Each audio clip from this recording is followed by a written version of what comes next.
one of the areas that we covered at the conference was really thinking about the different ways in which the radiotherapy dose schedules are determined, and in particular, the idea of fractionation.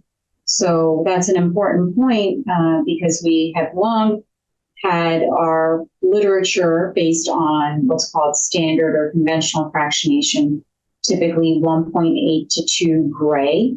That's the unit of radiotherapy dose. And that's, how we've accumulated quite a bit of our clinical trial experience in prostate cancers with standard fractionation. But there's been now in the past 10 to 15 years, an increasing number of clinical trials and a growing body of evidence that supports the use of moderate hypofractionation, which is typically 2.5 to 3 gray per fraction, as well as ultra hypofractionation. So that's typically fraction sizes of 5 gray or higher.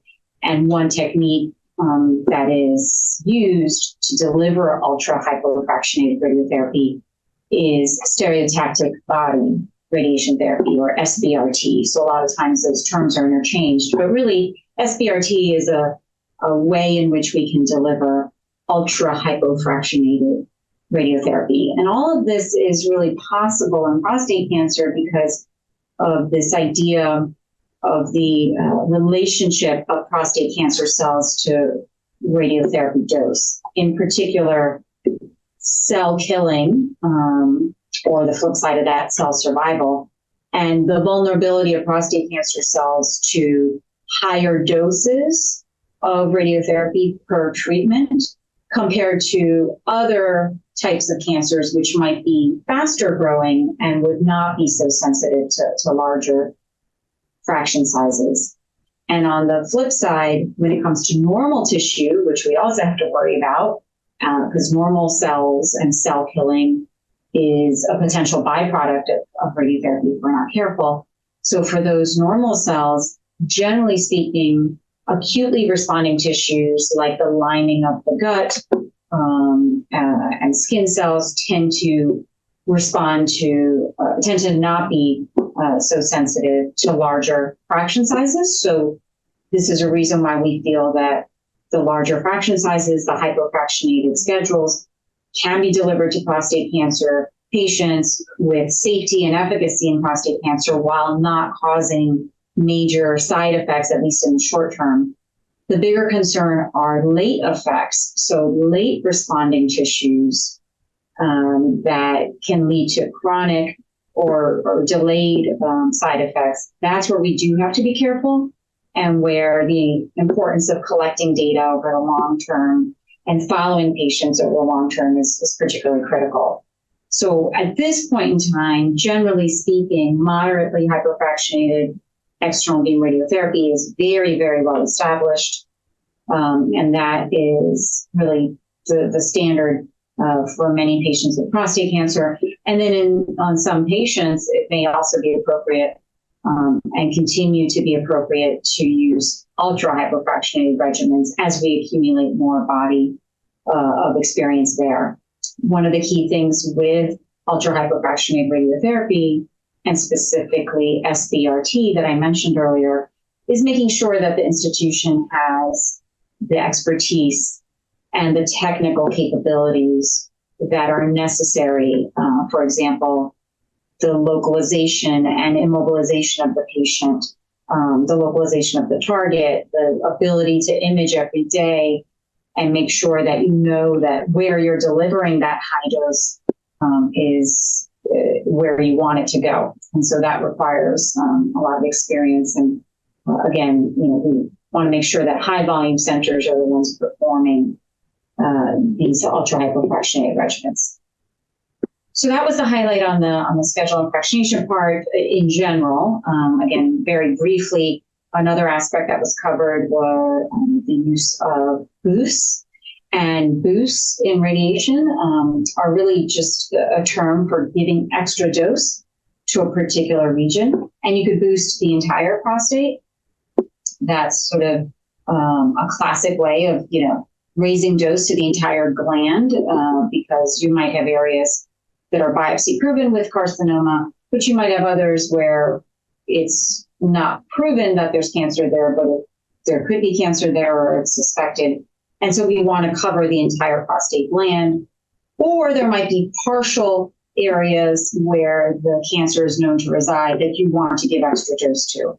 So for whole gland boost, brachytherapy has long been around as a form of delivering radiation. So instead of coming from an external machine, which is what I was referring to earlier, with techniques like SBRT and moderate hypofractionation, brachytherapy is a way of using the presence of radiation, of radiotherapy, and inserting it directly into the prostate. So whether it's low dose rate technique, which typically uses an isotope called iodine-125, or high dose rate techniques with isotopes such as iridium, the idea is that you're delivering the radiotherapy directly to the prostate through a invasive but relatively well-tolerated procedure, generally under ultrasound or MRI guidance, depending on the capabilities.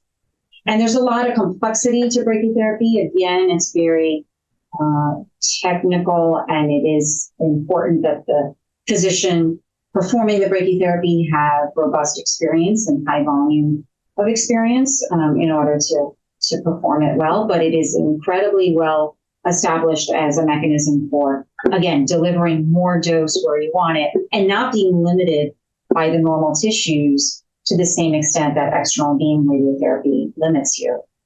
And so with brachytherapy and those two different types of techniques, generally these days, high dose rate brachytherapy has been preferred, at least in the US, and it can be used on its own, or for higher risk prostate cancer patients, it can be used in combination with external beam. And what it does is it reduces the amount of dose you have to give through the external beam technique and takes advantage of brachytherapy, delivering more directly to the gland.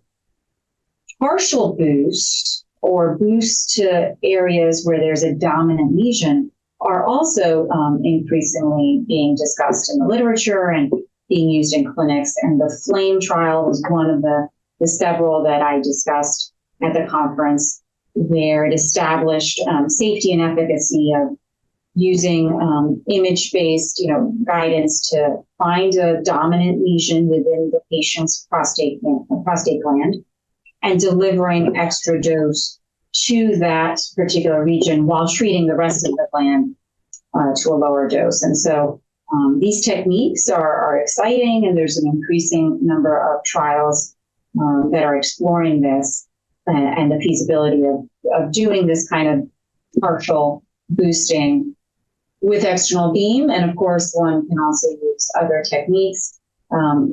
There's also, again, clinical trial development in using hypofractionated, so SBRT techniques to cover the majority of the gland and the lymph nodes that might need to be treated, but then also having the boost within the SBRT to the highest concentration of cancer. So again, really pushing the boundaries and the limits of how safely, but also how quickly and efficiently we can deliver a radiotherapy dose to where it needs to go.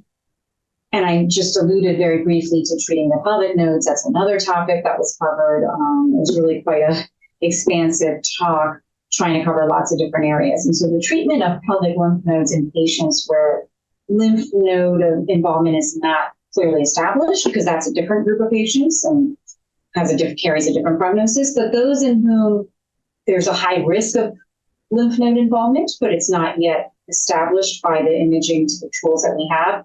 So it's suspected, but it's not established. Those are node negative patients where we would still consider full pelvis treatment. And I discussed how the clinical trials have been, not all clearly establishing the role of pelvic nodal radiotherapy in these high-risk patients. But POP-RT was a modern day trial that used PSMA PET imaging in the majority of patients and took high-risk patients and established in a randomized trial setting the benefit of treating what we call whole pelvis or pelvic nodes with radiotherapy compared to treating the prostate alone. And that clinical benefit really is, I think, further supported by the fact that we have safe ways of delivering image-guided radiotherapy to the lymph nodes and staying off of the small bowel and the large bowel, which are the main areas of potential toxicity that would have limited us in the past.